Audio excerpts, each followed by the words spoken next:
Woo! What's going on, guys? Orms Forum coming at you with the video, and it's finally here. Football's back. Week 1, Detroit Lions. Detroit Lions are playing the Green Bay Packers, going up to Lambeau, playing there. We've done pretty well the last 3-4 times, I believe. Dan Campbell against Matt LaFleur. We're just going to go there, like right there, because we're in the current state right now.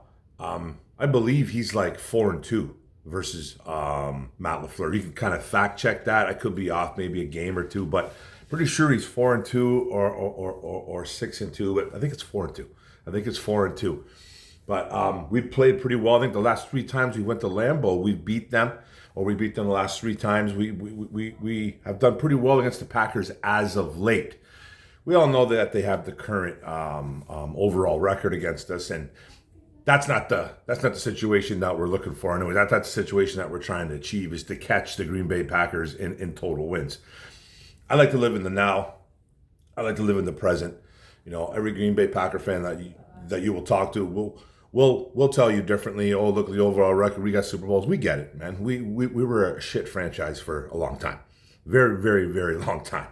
Most of my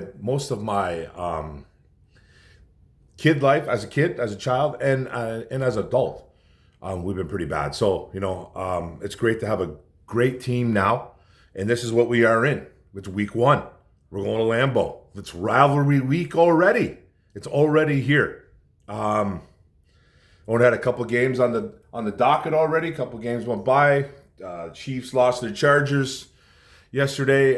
Philadelphia played a tough game against the Dallas Cowboys the other night.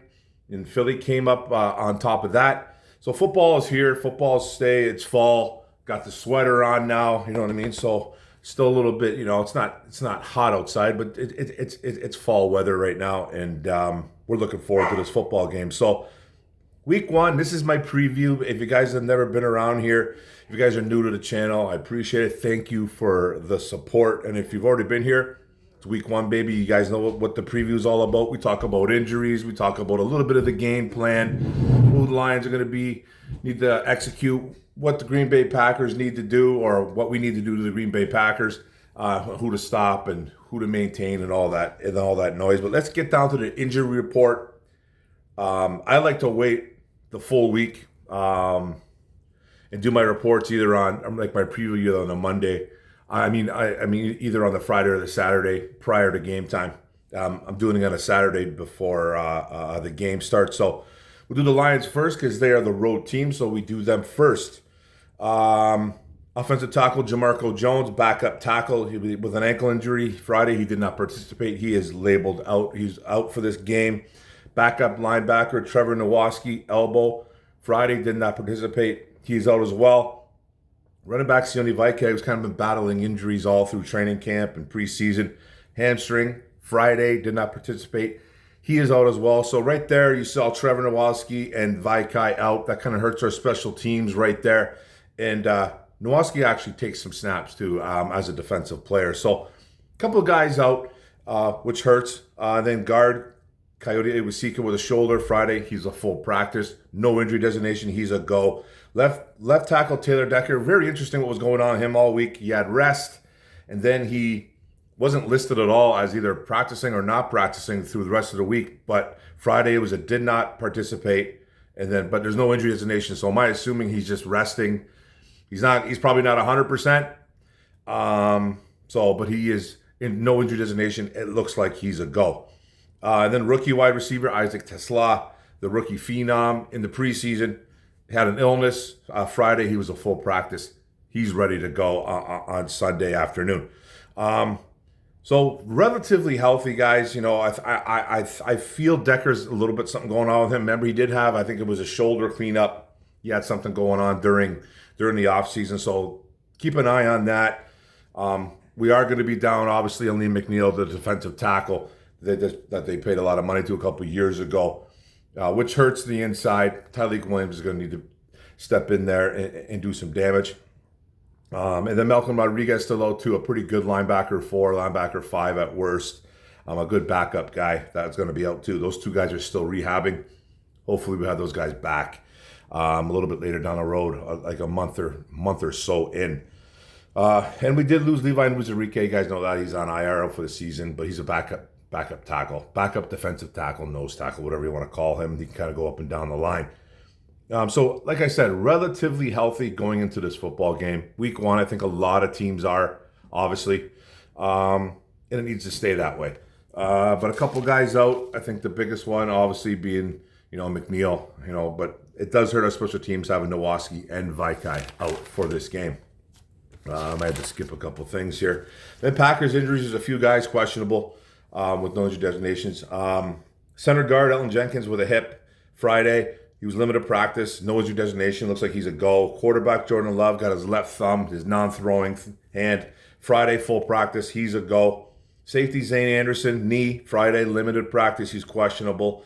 Cornerback Nate Hobbs, knee. Friday, limited practice. He's questionable. He didn't practice much at all during the week, too. He's a starter, so keep an eye on that. Defensive lineman, Micah Parsons / outside linebacker. Back injury. You see videos of him all over the place throwing the sled around. You see him all over the place running, just practicing.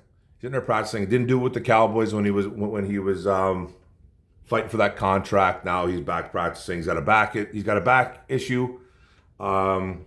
He was limited on Friday too, was questionable as well. I think he's playing. Will he be on a snap count? Don't really know. But he's raring to go. He's talking all kinds of shit. That's good. He's a rival. I expect no less. I don't expect him to be talking up Detroit. I don't expect him to be praising Detroit, coddling them. I see a lot of fans getting upset about him. Screw him. Who cares? Let him talk. Let him talk. He never liked Detroit. He thinks that we do too many trick plays or something like that. Ben Johnson in here no more, bro. Just keep up with the team. Though, you know what I mean? If we're going to talk nonsense, that's fine. But why are you still talking about Ben Johnson and trick plays? Ben Johnson ain't here. And those trick plays worked against you, too. So remember that, bro. Remember that. So, but he's limited. He's a game changer. We'll talk about him in a minute. A wide receiver, Jaden Reed, foot, Friday. He was limited practice. He's questionable. Defensive lineman, Barrett Sorrell, knee. Friday, limited practice, questionable. Wide receiver, Dontavian Wicks, calf injury. Friday, limited and questionable. Wide receiver, Savion Williams, another rookie. Hamstring. Friday, limited practice, questionable. So they got a couple wide receivers that are dinged up right now.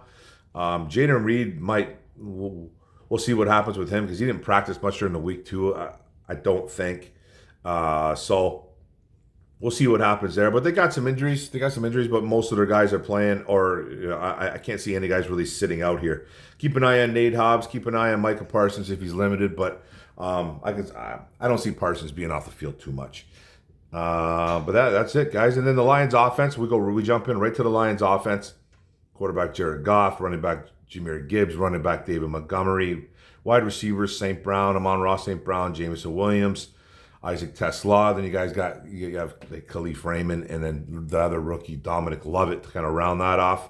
Tight end Sam Laporta, left tackle Decker, left guard Christian Mahogany, center Graham Glasgow, right guard rookie Tate Radlich, and then right tackle Penei Sewell. Weapons through the roof. The only thing that's concerning to me, and it has been for a bit, is still the O-line. Now, they got guys hurt too, okay? Now, I think Decker's playing a little bit, not 100%, but good to go, enough. We don't have any tackles on the 53-man roster right now except for Giovanni Manu, okay? That's it for left and right tackle. If you go look at the roster right now. Now, that's probably going to change by tomorrow. They'll probably call up Dan Skipper, who's on the practice squad right now. So hopefully they call up Skipper, but that means you got to put someone back down to the practice squad. I don't know what they're going to do, but I don't expect them to go in so undermanned on offensive line. And then we're talking about offensive line still. Graham Glasgow still gets me a little bit worried. Now, he's a vet. He's been around for a while. Hank Fraley was talking him up the other day saying, he's the perfect guy to have there right now. We love what Tate Ratledge was doing at center, but he is our guy. But Frank Ragnow. But Graham Glasgow is our guy. He's doing the job. It's good to have a vet in there instead of throwing in a rookie right away. So it still concerns me a bit. And then having the rookie at right guard, Ratledge. I love Ratledge. I love them in college. He was a great college player at Georgia, but he's a rookie, and you're gonna get those rookie mistakes. You're probably not gonna gel right away with your guys. You know, you got Penei Sewell out there talking all kinds of good things about Ratledge, saying that he's a guy that came in ready right away. He's NFL ready. He's a pro. He does this. He does that. It's all great. You hear all that stuff. A lot of it's football talk. A lot of it's coach speak, player speak, whatever you want to call it. But to me, it's still concerning. And Mahogany is young. Mahogany is young, playing left guard for us. You know, second-year guy at Boston College. Really love him though. I think he's going to be a really special guard. I think he's a really good one. But the O-line is, you know, it's not brand new, but it is brand new. There's a couple new guys in there. Glasgow at center, Ratledge. You know, Mahogany didn't play a lot last year as a rookie because he was sick. He was going through some stuff, and he missed all camp, missed a lot of time at the beginning of the year. And then played like the last 3-4 games, whatever it was, or 2-3 games. He played really well. He had a really good game against the Commanders, and that's very rare to say because nobody really played that well in that Commanders game except for a few guys. You know, Goff was horrible, even though he threw for a bunch of yards, and but Laporta had a nice game. Amon-Ra had a good game. You know, but Goff threw a lot of picks that game, and a lot of that was him and the O-line, not just Jared Goff. It was him. So, you know, it's kind of a wait and see right now, but the weapons are there through the roof. I expect him to call one or two guys up from the practice squad to kind of like not be so undermanned at offensive line. But other than that, sky's the limit. The sky's the limit. That's a top-notch offense. Now, you want to talk about Ben Johnson not being here? Fine. John Morton is our new offensive coordinator. The guy's been doing it for 20-something years.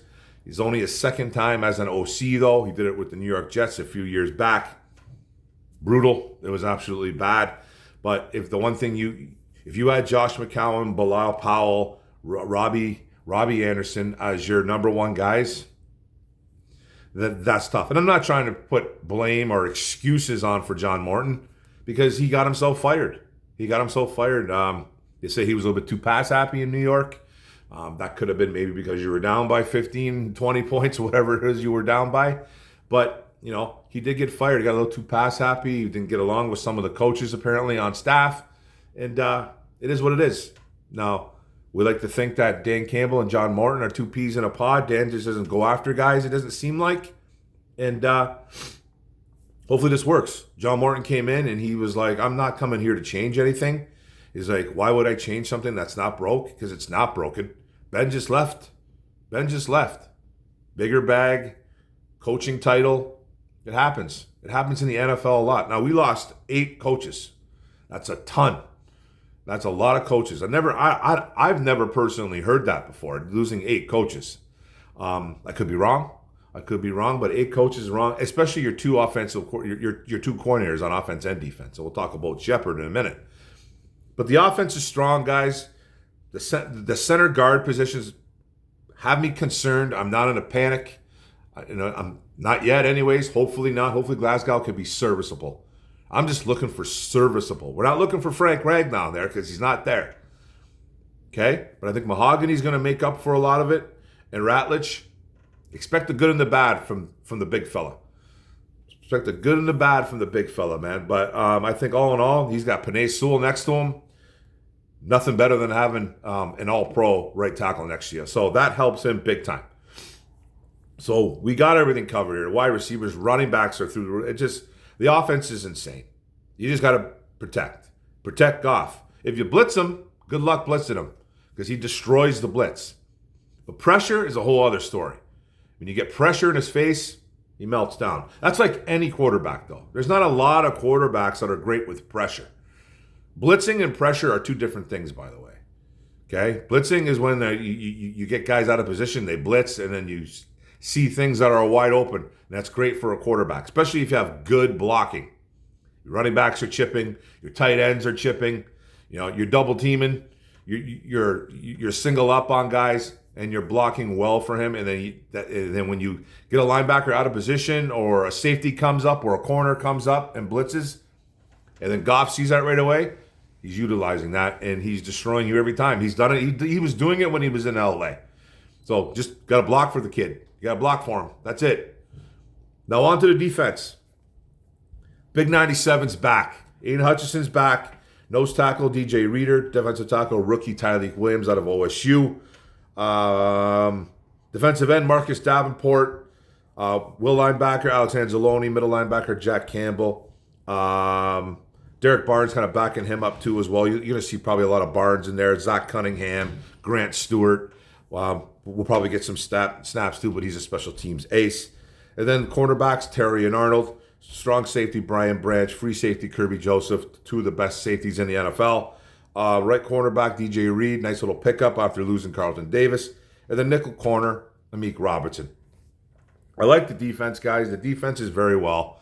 And kicker Jake Bates. They got Brandon McManus over there in Green Bay. We'll talk about him in a second. But this defense was playing top-notch defense last year until they just weren't. Until December. You guys know what happened. I don't remember who it started off with. But the injury started happening in week 4, week 5. It might have been Hutch. But I feel we lost somebody before Hutchinson. We were losing guys, okay? Hutch was the big blow. And then it just started falling apart. But then by the time December rolled around, we were giving up 33 points a game in December. Prior to that, it was like 17 to 20. We were a top 10 defense. Especially, we were top 5 in points against at one point. Only problems last year were we didn't get a lot of sacks. Ton of pressures, though. Didn't get a lot of sacks, and we gave up a lot of air yards. That right there, you go right back to pressures. You go right back to quarterback sacks. We were getting the pressures. We just weren't getting home. Getting home means getting the sacks. We just weren't getting those, right? So it was a lot of time for our corners to be on guys, and we gave up a lot of air yards. But we were also great in not letting a lot of teams score up until December, of course. And then we all know what happened in December. We all know what happened in the playoffs. We got ran over. It hurt, you know. Even though December was really bad for the defense, our offense was lighting it up, scoring 34 points a game. They were just playing fantastic football, and we went 15-2. Okay, those days are done. Those days are gone. That year's gone. 2024 is a write-off, man. You know, window's still open, by the way. Still open. So the defense is back.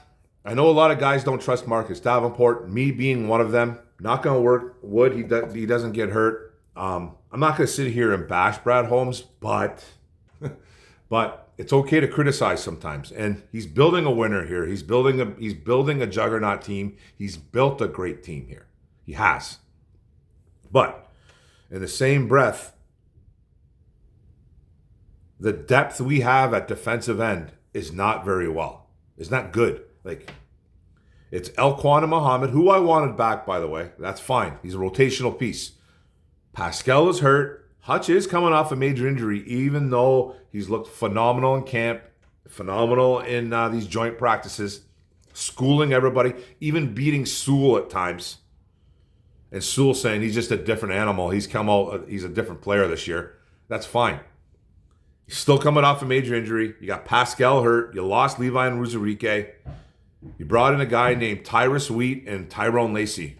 I don't know if I've never heard of these guys, okay? And they're on our roster. Now, maybe one of these guys gets sent back down to bring up Skipper. I don't know what they're going to do. They got rid of Woooooooooo, a UDFA, a pass rusher.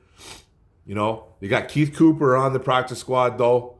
Do they have any more defensive ends? They brought in that Andre Carter kid, that big hype and all hype, no game, Andre Carter. That's what I like to call him. Sorry, Lions fans. That's what he is. All hype, no game, Andre Carter. Was this phenom at Army in college that had like 15 and a half sacks. I should have made a video on this. I was going to too, but I just didn't. 15 and a half sacks. Didn't get drafted. Okay, didn't get drafted. Wonder why. You know, but he's 6'6", 260 pounds. He's a monster. But he hasn't done nothing. He's been in the NFL for 2-3 years now. a couple years now. Didn't get him drafted. I think Minnesota picked him up. I don't know if Arizona. I don't know. He's been on a couple teams in a couple years. Now he's on our practice squad. So that's the only thing that I want to criticize Holmes on is you just don't understand that. I don't understand the depth. Davenport is a Band-Aid. I know Davenport just came out and went off. Not off, but he was upset about people talking about his injury concerns, saying it's a whole different thing. Football's a contact sport, blah, blah, blah. This and that. I go, yeah. But he is one. He's one of those guys that you always wonder if he's going to get up out of the pile. He's been like that since he's been in the NFL. Good player, mind you. Don't get me wrong. He's a good player. I like Micah Davenport, the player, when he's healthy. But since we don't have any, since he's got a bad injury history, you didn't really address that situation. And I'm not saying they needed to bring back all kinds of players, go after Myles Garrett, go after TJ Watt, go after Trey Hendrickson. That was all a fantasy, okay? But you couldn't bring back Smith. The Eagles brought back Smith for like what is it? $8 million, something like eight plus $1 million with incentives to get up to like $9 or something like that. We didn't have $8 million. No, maybe apparently Holmes offered him $6 million. I'm kind of getting off topic here, but oh well. So I'm kind of getting off topic here, but that's you offered him $6 million with incentives or something like that. He said no. Maybe he didn't want to be part of a rotation. Maybe he just didn't feel that was good enough. But he's now a Philadelphia Eagle. No, that concerns me on the defense. Just like you're concerned about the center guard position, I am concerned about depth on the defensive line. I really am. We need guys to stay healthy in the secondary too as well. And, we got some guys that can play. We got some decent backups over there too. Some younger guys got called up to the 53 this year. And made it, which is nice, but we don't want any of our starters going down. So I like this defense. It was a top 10 defense until injuries just were too much by December, and the rest is history. No excuses. No excuses. We did lose that football game, but man, injuries were bad. Goff was terrible. It happens, right? So I do like the defense. I do. I like him against this particular Green Bay team. Now let's go to the Packers team. Quarterback Jordan Love, running back Josh Jacobs is a really good one. Emmanuel Wilson backing him up. Wide receivers, rookie Matthew Golden, wide receiver Jaden Reed, wide receiver Romeo Dobbs. You got Dontavian Wicks in there too. Tight ends Tucker Kraft, Luke Musgrave, Kraft being the better one. Left tackle Rasheed Walker, left guard Aaron Banks, center Elkin Jenkins, right guard Sean Ryan, right tackle Zach Tom. It's a good O-line. It's a very good O-line, and they do their job well. Jordan Love's the type of quarterback. He's had some good bad games. He panics under pressure, I think, though, a lot. And he's thrown some really bad balls. Hopefully he hasn't gotten that out of his system yet. Hopefully he still does that stuff. Because if you pressure him, he will throw a terrible football. He's done it a bunch of times in the NFL already. Did it last year versus us a couple times. One being a Kirby Joseph interception for 6. You've just seen it. But he can sling it. He is a good quarterback at times. Josh Jacobs, I think, is one of the better running backs in the NFL. He easily rushes over 1,200 yards, pretty much. Double-digit touchdowns. He does it all for you can catch the ball. Their wide receivers, I don't really know yet. This Golden kid has looked phenomenal, apparently, in training camp and the preseason. I saw a couple catches that he made. He looks like he's the real deal. But, who knows? We'll see. He's a smaller wide receiver, so we'll see what happens then. But, yeah, this is a pretty good offense. It's a good offense. They can put points on the board. I really like our matchup with them, though. I like our matchup. I like Hutch matching up here. I like Tyleik Williams. Hopefully he can do some things. Keep an eye out on Tucker Kraft, though. We got, Alex Anzalone is probably our best pass cover linebacker. He's getting a little bit older. He's not old, but he's getting older. Jack Campbell needs to step up a little bit there. But I think we can handle this offense. I really do. Let's go to the defense.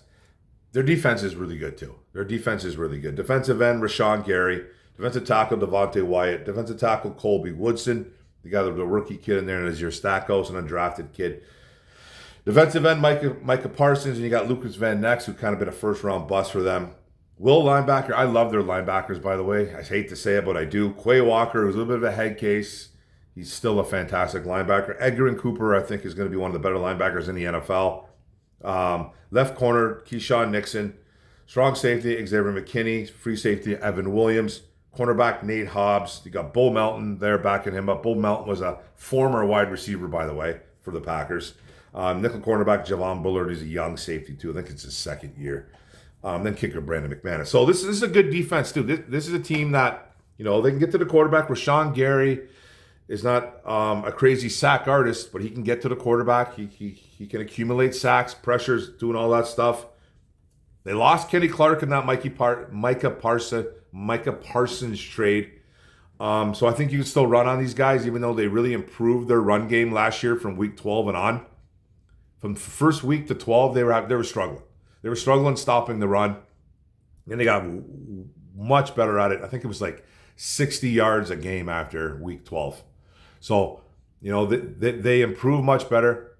Now, I don't think they got any better in losing Kenny Clark and acquiring Micah Parsons. But run the football. That's what they got to have to really do to this team to kind of, to put them on their heels a little bit. Because you don't want them standing on their toes, ready to go and coming after the quarterback. That's when it could become a problem. Because Gary, Parsons, Edgar, and Cooper, those guys can all do that, man. Quay Walker, they can do it. They got guys coming up from the safeties that can do it. McKinney will do it. They have some guys that can rush the passer.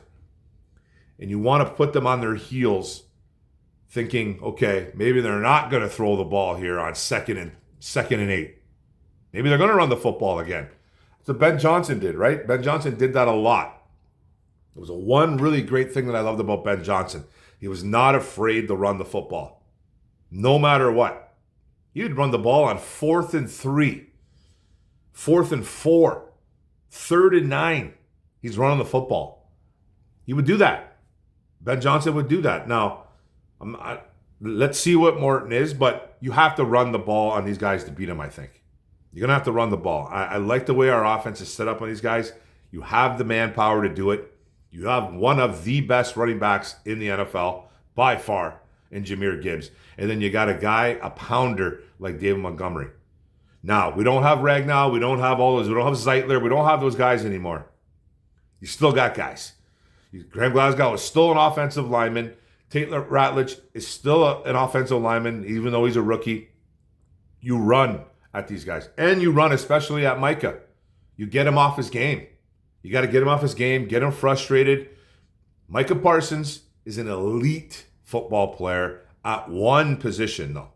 At one position. He's elite at rushing the passer. He is. That's what makes him elite, okay?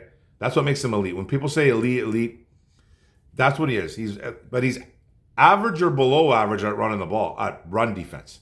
And he does not drop back into coverage. He's got like an 80% passing coverage grade, 80% against, actually, 80% completion against him or something. It's something astronomical. It's like in the 70s or in the 80s or something like that. It's bad. He doesn't drop back into coverage. That's not what he does. That's not what he does. So we have a really good shot. We're not favored this game. It's 2.5 points favorite for Green Bay Packers. We're winning this football game. The Lions are going to win this game. We really are. Nobody's giving us any credit whatsoever. There's experts saying that we're not even going to make the playoffs this year, which I think is insane, which I think is crazy. Yeah, we do have a tough road schedule. Teams do look tough. Right off the bat, though, I can tell you teams that do look beatable. Kansas City Chiefs look beatable. We play the Eagles on the road. They look beatable. Even though it was only first game, you know what I mean? They're going to be, in a better groove. But I like our chances, guys. I really do like our chances this year. And I like our chances this game. So every year I pick the score. This score is going to be 27-20 Detroit Lions. Victory. Lambeau Stadium again, like 4 in a row now. So, I like the way our offense is matched up against that defense. They have a very good defense, though. Guys like Parsons, guys like Gary, Quay Walker, Edgar and Cooper, McKinney, who's an all-pro safety. They got 4 or 5 guys that can ball. They really do. But we also have 4, 5, 6 guys that can ball on the other side of our offense. So it's going to be a hell of a game. And then our offense and defense, and it's just, I think it's going to be a good black and blue division game, what it used to be called, right? No disrespect to the Green Bay Packers. I just don't like you. I don't like you. I'm not supposed to like you. And you're not supposed to like me, Packer fans. So it's just that simple. You know what I mean? We're going to win this football game. We're going to do the preview now. We'll do the aftermath later, probably the next day. But come on, Lions football is back, guys. Fired up, 3:30 start. No, sorry, 4:25 start. I got a podcast that I'm doing at 3 o'clock. By the way, podcast, yeah, at 3 o'clock tomorrow, I'm going to be live at the Lion's Head. If you don't know where the Lion's Head is, I live in Windsor, Ontario. That's where it is. The Lion's Head, right down the road from me, actually. And if you want to watch that podcast, you got to join the SSN 519 Beer House. So that's on Facebook, the 519, SSN 519. And then become a member. It's free. Just click it, and then you get to watch that podcast. We go at 3 o'clock p.m. live from the Lion's Head. So it's pretty fun to do. So SSN 519 Beer House. The sports show. It's called Sly and Orem, the Detroit Lions Forum with Sly and Orem, with my buddy Derek Sylvester. We call him Sly. So we have a lot of fun there, and we're going to talk about the game. But pretty much what I'm doing here. Just said we're going to do it live. Hopefully we get some people, get a little bit of a crowd. If not, doesn't matter. We like to do this anyways. It's fun. So Lions victory, guys. We're going up 1-0. No one has any respect for us. I love it. Don't respect us. Detroit Lions, baby. Let's go. Grit, hunting season. Let's start this season off, man, with hunting cheeseheads. Woo! Let's go.